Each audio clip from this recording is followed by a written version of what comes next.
Okay, so I just wanted to do this little quick tip right here. I've had lots of, or this is actually quite complicated here for some people that don't know a whole lot about it. So if you're a DIY person or something like that, this might even help out the professionals and stuff like that.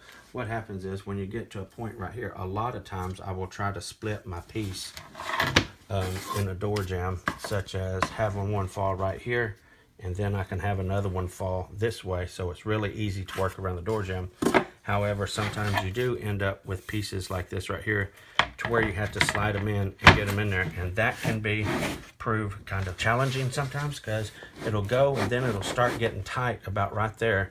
And what I do, because it's okay, you can wiggle it in there and finesse it and stuff, but what happens is when you get to this point right here, because you got the wood holding it up out of the way, so this edge right here is going to hit the door jamb right there. That is, if you got your door jambs cut properly and not too high.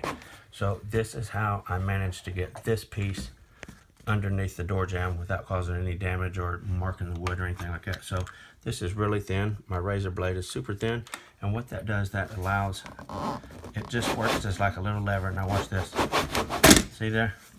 Now I'm pulling it back out. That just kind of manipulates that to go right under. It works as like a little sled or something. It'll go right under the door jamb without doing anything to the wood. Now I got it in there, just that simple. Okay, so that was just a little quick tip. Just wanted to explain that and show that. Maybe that'll help somebody out. Thanks for watching. Until next time, FBSB is out.